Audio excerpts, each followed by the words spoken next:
Hello and welcome back to another episode of the HRER podcast, where we delve into the world of HR emergencies and scandals. Don't forget to follow and subscribe to HRER on your favourite podcast platform. Get ready for scandalous stories, lessons learned, and a generous dose of advice for HR professionals for navigating the HR landscape. Our goal here is not just to entertain, but also to help you learn from the topics we touch on in order to save your business from its own emergency. And the tattoo itself is of a hand showing the middle finger gesture, with some other unoffensive graphics around it, as if that matters. As you know, Dave is customer facing. What on earth can we do? I can't possibly put him in front of clients like that. They see you as, having a certain level of professional standing. A customer's bias could affect, a company's reputation or their willingness to do business in that sense. So if they come in and they just feel overwhelmed and intimidated, it might do the lawyer's ego a load of good, but actually it's terrible client service. So I think in some respects that wanting clients to feel more comfortable as well is somewhat behind it, but you also want them to feel that you are respecting the time that they are giving you and that they're paying money to see you.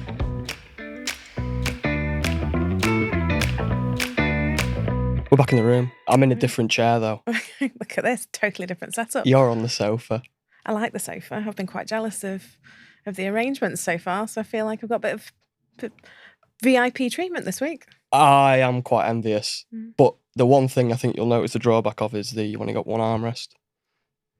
I've got good posture. Whereas I've got two. I've got bad posture. Do you feel like you're in a director's chair? A little bit, yeah. I feel powerful. So you're feeling a bit better this week, Ollie? You weren't very well last week. I weren't very well. I was out of the office, wasn't I? And you've already told me it was very quiet. It was very quiet. And our very own Michael had lost his voice as well. Yeah. Our dear leader, no voice, no Ollie in the office. It was blissful, frankly, last week. You got a lot of work done then, eh? Yeah. Excellent stuff. I'm feeling better now, thank you, though. Good. I'm ready to podcast. Ready to podcast, yeah. We've got a goodie today. We're going to touch on sort of a very apt topic of tattoos in the workplace. And apt topic? How do we get from flu to tattoos in the workplace? I don't know. We're flying around. We'll think of some better bridges. We'll get the hang of this eventually. We're still new to the podcast game, believe it or not. But yeah, I had the flu. We're going to talk about tattoos. Great. Let's do this. That's it. So I'll start off by reading the story as normal. Hi, Alyssa. As you know, we had our financial year-end party with the staff. It got a bit rowdy. Nothing unusual, though, there. But this year, it has taken a bit of a twist. A group of our junior financial advisors joined a stag party and were out until the early hours. One of them, called Dave, had an obscene amount to drink by all accounts and got a tattoo. We think that's fine, but we'll find out it's not.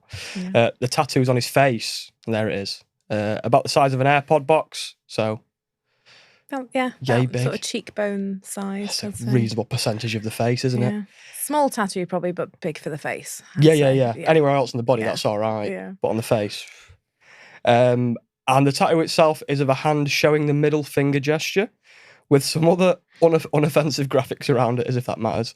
As you know, Dave is customer facing. What on earth can we do? I can't possibly put him in front of clients like that. He has said he is going to get it removed, but my understanding is the process isn't immediate and it will take some time. What a conundrum. Yes. Yeah. I mean, that's a hell of a night out, isn't it? If you come back not only with a face tattoo, but with a face tattoo of a middle finger. That really is. I mean, surely, if not alcohol, there's some sort of dare or bet that's been lost, I would say. It was a stag do? It was, yeah. So they went on a stag do. They had been drinking after the work party and they went and joined a stag party. So whether they picked one up, collected one, or there was one already going that they were planning on joining. But to be honest, with this one, we don't really care how it happened. No. Dave's turned up to work with a face tattoo. This is offensive. So again, real query, this one. This unfortunately is not something that's been made up. No. This was a client who actually had to face this. Hey. Look at that. There we go. That's excellent. Is it really bad when you laugh at your own jokes? Anyway. No. So yeah, this one, obviously we've got a guy who is in professional services. He's a financial advisor, very, very much client facing, and very much seen as sort of a prestigious sort of proper position. job. It's a proper job, It's a proper job, yeah. If you were going to see somebody about either your investments or how you invest some significant amount of money and you walk in and the guy's got a middle finger tattoo on his face, you may question who it is that you're instructing, or maybe shop around a little bit. So you can understand their concern in this instance. Absolutely. I mean, we spoke a little bit about tattoos and being more widely accepted now, we think anyway, in like the workplace, like in how a lot of the time they're art, aren't they? It's art. Like if it's a nice tattoo, you're often like, oh, can I see your tattoo? Can you show me like sleeves, for example? Can you see the rest? But it's definitely more prevalent. So depending on which surveys or statistics that you look at, 26% of people in the UK have a tattoo. I think YouGov says that it's 1 in 3. okay. And of that number, 1 in 9 of them are visible. So it's actually quite a high percentage when you take, the entire population. And I would say the attitude in workplaces has been changing. So when I first entered the legal profession, which was a number of years ago, I have a very small tattoo on my wrist that is hidden by a watch strap. And I was told in no uncertain terms by the head of my department that she would like me to have it removed and that makeup wasn't sufficient. So even though it wasn't a visible tattoo, because she knew it was there in the legal profession, she felt that it was unacceptable. So I had, quite a difficult conversation about it at the time. Whereas now, I typically, it's not unusual to see lawyers with sleeves, visible tattoos coming out at the top of collars. And there very much seems to have been an attitude change. Years ago, going into the police, tattoo could be something that could stop you being able to enter the service. I can't say categorically because I'm not in the service, but I believe those rules have been relaxed as well. I know a few policemen and women, and I think I had a girl specifically. She's a bit younger than me. She's got like full sleeve and no problem. Not as much of an issue. Because when you say things like your situation with the inside wrist thing, I think that's quite an archaic view. But that's me. I've not been. I think the old view used to be, tattoos were something associated with people potentially with criminal backgrounds or like Hells Angels, bikers, that sort of thing. I'm a biker. There's no issue with bikers' tattoos from my perspective. You can be a lawyer too as well. You can be a biker and a lawyer, and you can have a tattoo these days. What a world we live in. That's mad. But I think certainly that perception of looking at somebody and making a judgment because they have a tattoo seems to be dissipating. I wouldn't say it's gone altogether. There's still some people who've got a certain attitude towards them. But then when you have a situation like this with Dave with the face tattoo, it starts those conversations again, doesn't it? And it's very much, well, actually, tattoos in the workplace, potentially, Do we need some rules? That's what you got to ask the questions, isn't you? Exactly, yeah. And particularly when we're putting them on our face, we may need to consider, where it is that we're working, the environment that we're in, and also what the tattoo is. So in this case, where we've got the middle finger bang smack in the middle of a cheek, with somebody who's customer facing, essentially you've got him giving the finger to whoever's paying him for his time for the entirety of the time. Him massive lumps of money. You came with a fact there, not a fact, a statistic even. Yes. The 26%. I've got a statistic as well. It's going to lead us nicely into our employer questions. Okay. So 63% of the public say they would consider face and neck tattoos to be unprofessional. What are the potential effects of the employee's facial tattoo on customer perceptions, brand reputation, and overall business operations? So I think it depends on the industry that you are working in. So again, if you are customer facing and you are typically in a position where somebody's paying a lot of money for your time, advice, and they see you as, having a certain level of professional standing, a customer's bias could affect, a company's reputation or their willingness to do business in that sense. So whilst bias shouldn't necessarily play a part in where people choose to spend their money, inherently it does. So therefore it is something that employers are aware of, and it's something that they may then implement rules, about. And it's why we have dress codes. It's why companies then have rules regarding people, how they present themselves. And dress codes will often go beyond actually what someone's wearing. So there may well be very broad rules about, look, if you turn up, your clothes should be clean, ironed, and not displaying any offensive logos. And we don't like ripped jeans or flip-flops is often quite a common one. So basically wear what you want, but, have some personal expression, but you need to be clean, neat and tidy. Ripped jeans was a thing in my old job. You could wear jeans, but not ripped jeans. Because it does look a little bit. And in hospitality, they don't like open toes for safety reasons. They don't like wearing flip-flops in kitchens. If you drop a knife, that's going to end really badly. Dress codes also tend to go a little bit further than that. So we get the clean, neat and tidy then extends to things like hygiene. So they expect that in some industries that you come in clean shaven, potentially, depending on where you're working, which again brings the debate about beards. So I'm forever telling my husband, please don't grow a beard. And every time he tries, if I go away to work for a few days and I come back and I'm like, get that thing gone. But which at home comes down to personal preference. At work, can we mandate about body hair and things like that? But I'd say as a minimum, what we often see is that we expect people to be hygienic when they are presenting at work. And then it also often touches on tattoos and piercings. So facial tattoos and facial piercings are often in professional services considered to be a no-no. And it's a judgment for the employer to make. Now, if you are recruited and you have no facial tattoos or piercings and you are aware of the dress code and then you breach it, that then becomes an issue that the employer can have a say about. Whereas if you are could I get rid of you for that? So if you arguably, I mean, we can come on to how we would deal with all of that.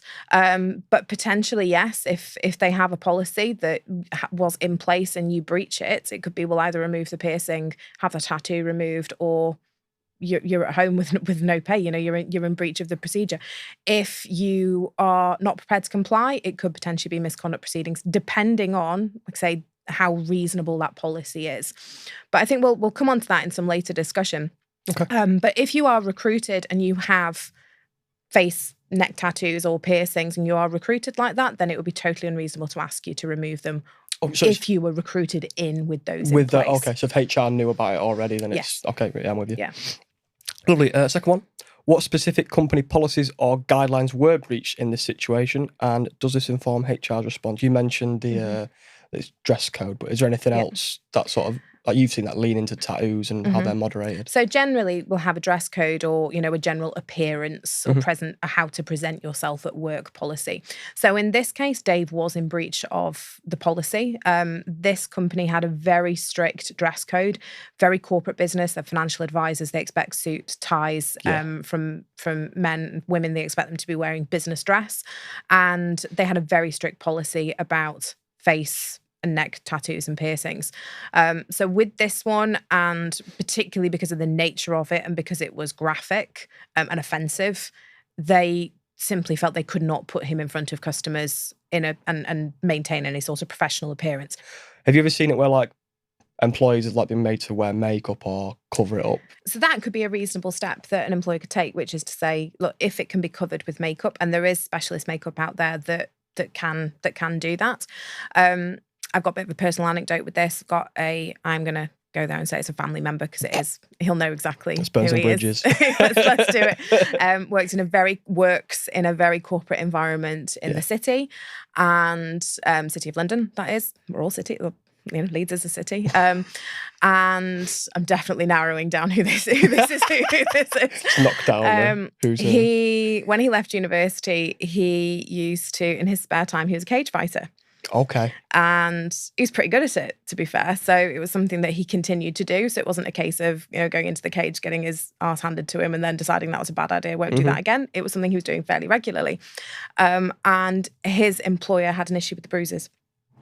Okay. Saying, you need to cover them up because coming in looking like you've been in a bar fight doesn't project the view that we need to be. And what did he do as a job, sorry? So it is a corporate role. I'm not going to go as far as to say what he does, but client facing. My bad, well, the company is well remunerated for what he did as well. So he doesn't do it anymore. He's grown up now.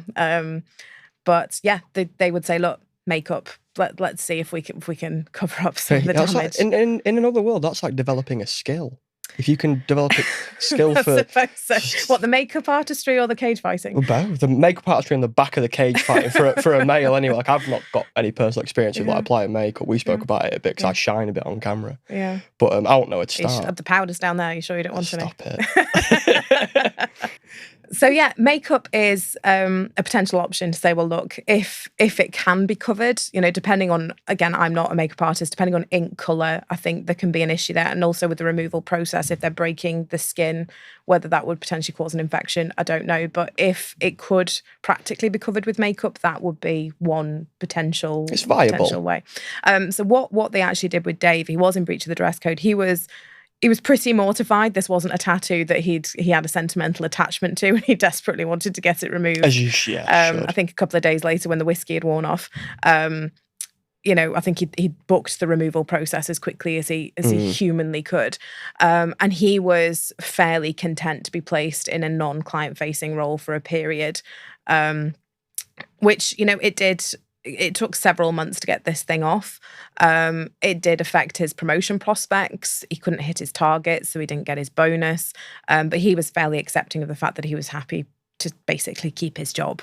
I imagine he should be. With this one, it wasn't necessarily complex to deal with, but it did bring some really good discussion points with the client in terms of, well, let's review the dress code anyway. Let's see how reasonable it is. And it also prompts, other questions like, oh, what if? So the one that we get fairly often with this is, tattoos are fairly obvious. It's something that, particularly when you're customer facing, you can have a decent conversation with somebody about that's easy to bring up. But what if it's a hygiene problem? What if it's someone who turns into work and perhaps it's been noticed that either their clothes aren't clean or perhaps that they're not showering regularly? It's really hard to broach that. It's a topic, hard isn't one it? to bring up. So, how do we do that? And it's, how do we do it on a human level with some empathy? Because it's the kind of thing that's likely to offend somebody, or that they're going to be mortified perhaps that they've either let themselves go or that they might be having personal problems and it's being maybe noticed. They're not aware, yeah. Exactly. It's a hard topic. So it's a difficult one, but it's dress code and how you present yourself at work is such a broad topic. But then when we get something like this, it really does kind of open the scope for lots of decent discussion as well. Definitely. Third question from a employer, again, statistic here. 50% of employees have sent an employee home for dress code violations. Is there prejudice around what dress code is acceptable for women and men in the workplace? So with this one, again, we need to make sure we're being reasonable. So the corporate 90s of the stiff white collar and, you must be dressed a certain way, I'd say is starting to become more of a rarity. There's still some sectors and there's still some parts of industry where, a very smart dress is still expected. But on the whole, I think since we've come out of COVID, we are seeing generally a more relaxed attitude, even in the city. People are much more dressed down. I think that's part of the remote culture, and I think so. And also, the world at large is generally a little bit more relaxed. Yeah. You want people to feel relaxed when they come in to see you. So in the legal profession, the days of having, hundreds of legal books behind you in a library and the oak bookcase. Yeah, talking in language that nobody understands and making sure you use as many Latin terms as possible. It's just not acceptable anymore. You want your client, one, to feel comfortable. You want them to enjoy coming to see you, and you want them to understand what you are saying because they are paying you for your expertise. So if they come in and they just feel overwhelmed and intimidated, it might do the lawyer's ego a load of good, but actually it's terrible client service. So I think in some respects that wanting clients to feel more comfortable as well is somewhat behind it, but you also want them to feel that you are respecting the time that they are giving you and that they're paying money to see you. So yes, smart, clean, well-dressed, but we don't need to be imposing or intimidating because it's the wrong sort of view that we want to be giving to clients. So if you have someone who is breaching dress code, provided it is reasonable, then potentially we could send somebody home or we could undertake disciplinary proceedings if somebody is routinely breaching it. What I would say is when I advise clients on this, I would say, well, look, if we are kind of in the grey area where it's kind of acceptable or maybe trends are changing, it might just be a bit of a quiet word to say, look, so you tend to be more lenient? Be a little bit more lenient and say, look, we have generally quite a relaxed approach to dress code, but we'd prefer it if perhaps you could stick a shirt on going forward, rather than sending them home or slapping them with a disciplinary. We had stuff like this happen when I was at school. Like, I went to a grammar school and we had to have like our top buttons done up, like shirt tucked in. Yeah. It was crazy. I went to a uniformed school and it never happened to me, but I heard rumours from other girls, because it was all girls school, about girls being made to kneel down to check to see if the skirts touched the floor when they kneeled down, because if they didn't, the skirt was too short. Like I say, I never saw it happen, never happened to me, but those were the sort of urban myths that would go around, that you'd be made to kneel down to see if your skirt touched the floor, and mine certainly never would have done. That's a long skirt. It's a very long skirt. Jeez. And you can't, expecting 15, 16-year-old girls to wear skirts like that. But I would say just in the time that I've been in the legal profession, things have changed. When I was a paralegal in a corporate firm, I remember a paralegal that I was sat with in a suit, but he was cold, so he had put like a cable knit jumper over the top of his shirt, a very, very smart one. So I think it was like a Gant or a Ralph Lauren one. Oh, yeah. And he was sent home, told to go take it off and come back properly dressed. He was sent. They didn't. He was told to go home to take a jumper off. He was told to go home and come back in something. So I don't know, put some other layers on that would mean that he was warm, but he was sent home to take the jumper off. Take the jumper off. Not even like just go outside, go to the toilet, take the jumper off. No, it was go home. I'm going to make an example of this jumper wearing man. And tribunals the same. So I had a former supervisor who his top button wasn't done up behind the tie. Oh. And again, the judge made a comment to come back properly dressed when you are in, proper attire to respect the environment you're in. That's really like uptight to me. Yeah. But when you're in a court or a tribunal environment, you should be showing respect to the environment that you are in. Mm-hmm. But also I would say, top button that's kind of hidden by a tie might be taking it a bit far. But the way I was trained is always, you don't wear loud colours into court. You wear very muted colours. So, navy blue or black. You did wear a lot of black in the first few weeks. I do wear a lot of black anyway. And it's just that's the way that you are expected to dress in that sort of environment. And I think, again, things seem to have relaxed since COVID. We've got a lot more in the way of virtual proceedings.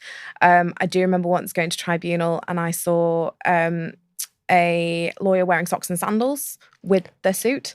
Oh. But I presume that's how they were comfortable. I have a socks and sandals thing, though. I know it's become more trendy now with sliders, isn't it? So you're supposed to pull your socks up so everyone can see them. But I was a bit... my goodness, socks and sandals in tribunal. What's the world coming to?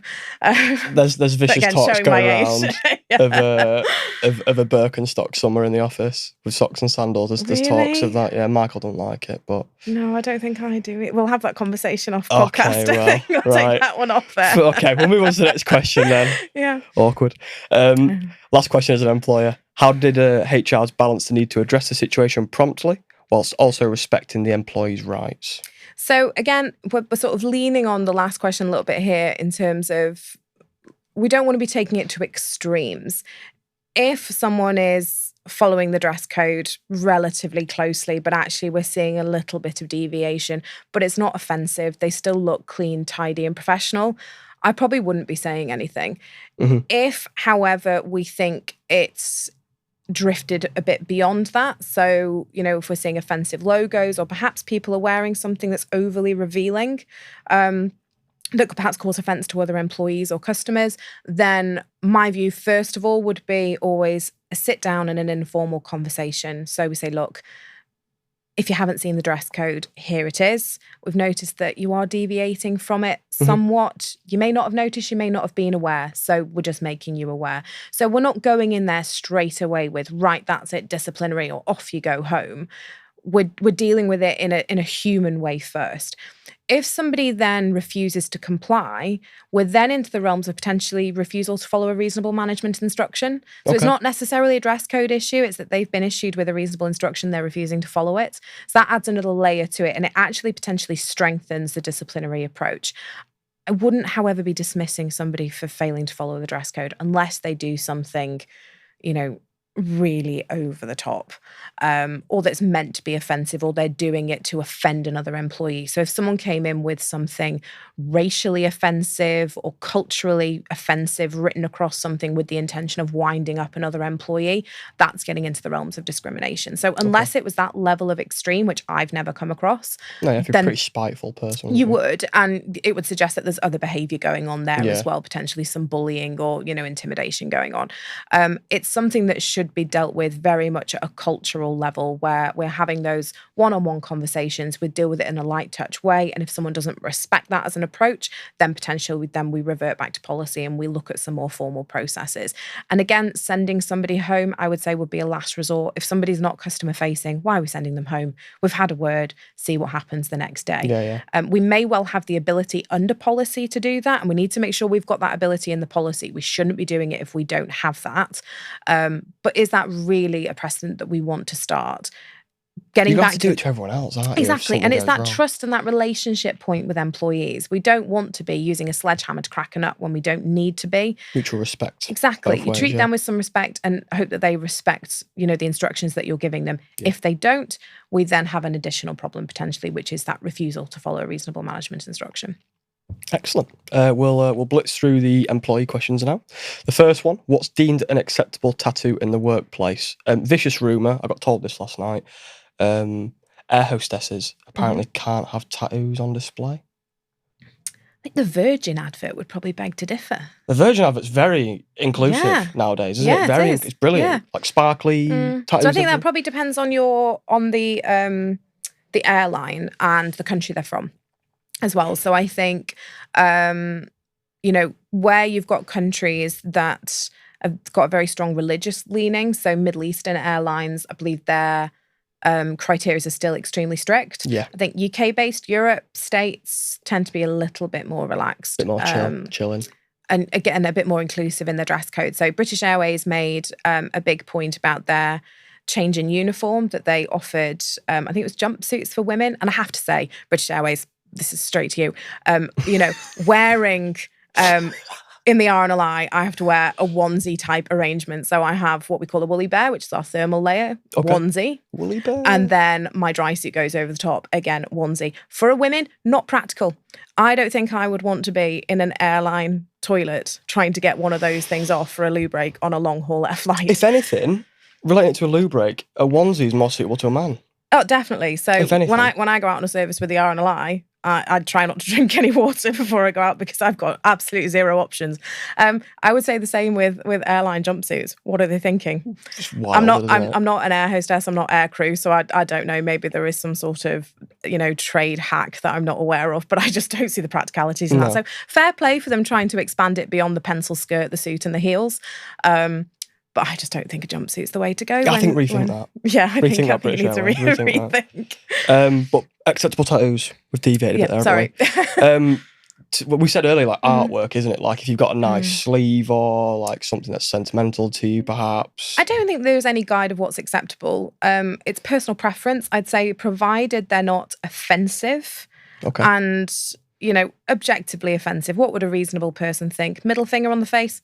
Offensive. There's no matter of taste there. I think that needs to be taken into account. I think anybody who has anything that's either got something discriminatory on it as well, that may show some sort of disturbing, you know, hidden alliance with controversial groups or things like that, or even banned groups, I would say that is crossing a line. And that, again, that's a suitability point at recruitment as well. If someone's suitable, you know, based on things like that. Yeah, exactly. We talk about red flags in relationships. It's kind of the same with employment. So I wouldn't say that there's, you know, flowers are acceptable, motorbikes are not. You know, there isn't that kind of distinction, or whether it's artwork or it's something that's, say, meaningful, because, you know, is having your kids' names printed on your artwork? Probably not. Yeah. Very subjective. Exactly. So I would say as long as it's not offensive and, you know, or graphic in the sense of being offensive, then, you know, it's down to the employer really as to what they're prepared to accept, as to how visible or how much. And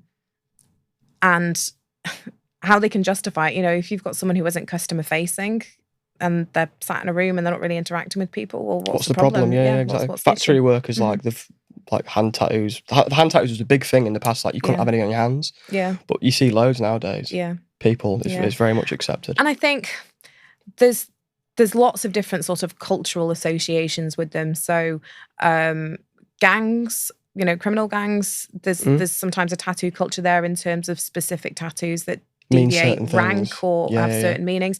And the same with people who've been to prison. So it could well be that there's an indicator there that may make you think that somebody's unsuitable for the business. So, and I think that's still where a lot of the bias comes from, is that the association, like I say, with crime, prison. But it's a matter for your own research as a business as to where you're going to draw the line and to what you think is acceptable. We just kind of need to be reasonable and proportionate about it. Why? Oh, this is I want justice. This is one of them questions. Why does the presence of a tattoo impact an employee's inability to do their role to an employer? So arguably, a tattoo has no bearing on somebody's ability to do their job. No. It comes down to appearance and what that person is doing. So if somebody is customer facing and in that sector, that industry, it's still perceived as something that's being unacceptable, then an employer could sift out at recruitment stage. If someone does it whilst they're in employment, so gets a full sleeve done on the sly, which would be pretty hard to do. But if someone manages to do that and there is a very strict dress code that person has read, signed and agreed to, and they then go and get a large visible tattoo, then they are technically in breach of that policy. Even if it means that they are still capable of doing their role, there's obviously going to be a difficult conversation there about, well, you've done it covertly, you didn't tell us you were doing this, you're aware of the policy, and you've kind of just gone through and done it anyway. There's an attitude query then as well. Breach of trust, nearly? Potentially, yes. Yeah. So it's not necessarily just about the dress code in that situation. It's the fact they've done it covertly and done it anyway in breach of the policy without perhaps having that chat with HR where they say, well, look, this is what I'd like to do. It means a lot to me, or, I have an artistic preference, or whatever your reasons are, to maybe flag it, have that discussion and go, well, look, really, how strict is the dress code? If I can cover it up, is anybody really going to mind? Rather than just going and doing it anyway. Oh, they won't care. It doesn't matter. Yeah. It's an honesty It's that thing, mutual respect and communication, isn't it? It's the honesty thing. Okay, last one as an employee. What criteria is used to determine the acceptability of tattoos in the workplace? And does this criteria vary across different industries due to specific regulations in your experience? So I don't think there's any criteria, and I think it does vary vastly by sector and where you work and what your position is. I'd say the legal sector's become a bit more accepting towards tattoos and a relaxed appearance. Some parts of the City of London and some sectors there, particularly in some of the more prestigious financial sectors, it's still a bit of a no-go. Yeah. But then it can come down to company as well. So there's some of the larger companies that are embracing much more modern look. They're very much more about kind of trying to attract a broader sector of society into their employ. So it comes down to the employer ultimately, but I wouldn't say there's any set criteria, again, other than the offensive or the overly graphic. Yeah.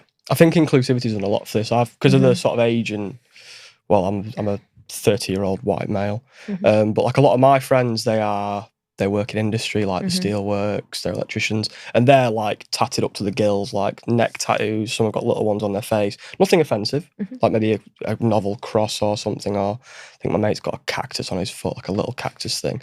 But like in industry, it's never been a problem for them. No, and I'd say again, it's something that the professional services traditionally have had more of a problem with, and I think that's where we're seeing the change. Yeah. And I've got 2 tattoos. They're not visible. One of my brothers has got tattoos. Actually, my sister's got tattoos. I've got a family member who's got a chicken on their ankle.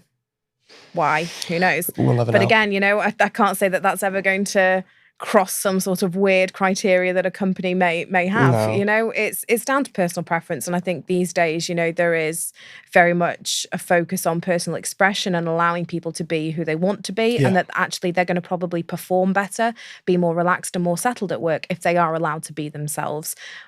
Where we need to find the balance as employers is where we set that boundary and making sure that boundary is reasonable and making sure we can justify why we've got it as well, rather than just we've got really old-fashioned views. It's not good enough, that, is it? Lovely. So just to summarise a little bit, what emergency measures can HR departments take to prevent employees breaking the appearance and dress code as we move into the future?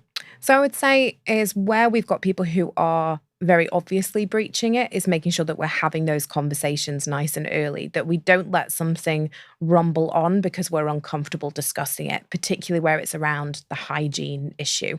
It's a difficult conversation. It's something that we just kind of need to get to grips with, sit down and have it on a human level. Making sure that we've got policies in place. It's always good to be able to rely on policy and make sure that our employees have read them as well.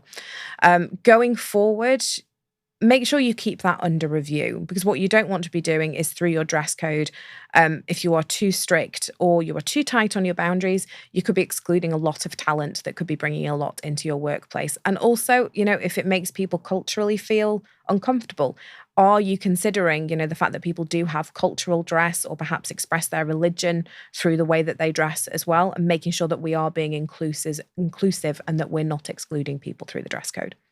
Excellent. And closing thoughts. So with this actual situation with Dave, what was the outcome?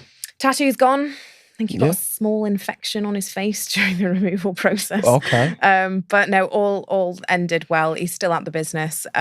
Tattoo's gone and he's back customer facing. Because sometimes when they take it off, it leaves a bit of a residue. But you can't see the middle finger. There's no sort of pale pink, middle finger outline on the face. Crucial, isn't it? So he was able to have it removed in the most. But I mean, I haven't seen him personally, but the HR have told me that, you know, he's back in a customer facing role and they're satisfied with the condition of his face. So. No issues really on that one. No issues. And it, you know, HR dealt with that one well. I think it was the initial shock when he came in was, you know, oh my goodness, what do we do? Do we send him home? Do we fire him? And it was, well, look, sit down with him. Because when the email first came in, I don't think they'd even spoken to him. He'd been seen coming in and they'd gone, oh my goodness, what do we do with this? Shock. Yeah. Jeez.